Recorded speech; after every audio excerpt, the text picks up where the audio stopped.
Okay, let's talk a little bit about rational exponents. If you remember correctly, a rational number is any number that can be expressed as a fraction. A rational number is any number that can be expressed as a fraction. So that's what we're going to look at. We're going to look at rational numbers, and we're going to be looking at fractional exponents. So let's take a look of a basic number. So let's call it base, and I'm just going to label it base, as in base, and I'm going to label numerator and denominator, okay? So whenever you rewrite, and I'm going to use the word rewrite this expression as a radical. So when you rewrite a rational expression as a radical expression, we have to make sure we are in this format that you see right here. Base raised to the power of n divided by d. So when you rewrite this expression, you are basically adding the radical symbol. You're taking the base. You're putting the numerator here, and you're putting the denominator here. So that's what we're doing. That's the transition we're making. We want you to be able to rewrite expressions from exponential form to radical form, from exponential form to radical form, and from radical form to exponential. So let's take a look. So if I had x, and let's say 2/3, and I ask you to make it into a radical form, I draw the radical, I put the x here, I put the numerator here, and I put the denominator here. So this becomes the third root of x squared. Now let's go the other way.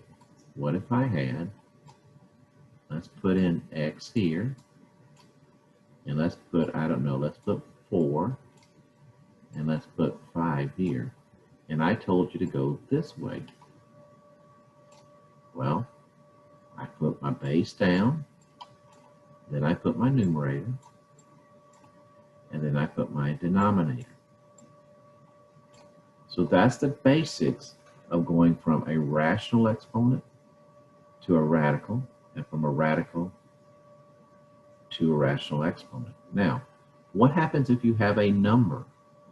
For example, I told you to rewrite 4 to the 1/2, and I said I want you to write that as a radical. So I draw my radical sign, I put my 4, I put my numerator, I put my denominator. Now what's interesting about this scenario is you can also just write that as a square root of 4, because normally this is invisible. This is invisible. We don't have to put it up here, just like we don't have to put the 1 here. But in this one, you can actually solve, because the square root of 4 is actually 2. So let's take another example. What if we have 8, and let's go to the 2/3.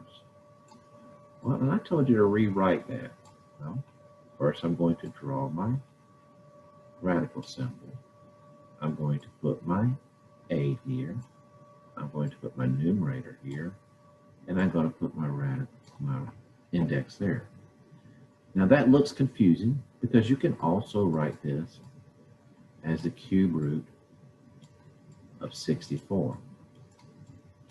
But as you transform yourself from Algebra 1 to Algebra 2, and then in Algebra 2 you get more mature at working these problems, I want you to be able to see that I can also change this by the power rule of exponents I can also change this to 8 to the 1/3 all squared.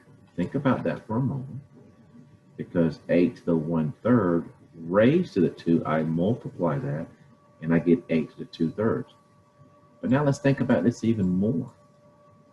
Well, 8, the cube root of 8 all squared. Well, the cube root of 8, what times what times what is 8? Well, that's 2. 2 times 2 is 4 times 2 is 8. And then 2 squared is simply 4. So as you progress, I want to make sure that you can see different things and work through this. But the very basic I need for you to understand, a rational exponent is a fraction. And when you transform it, or when you rewrite it, you're taking the base, raise the numerator, and the d is the index.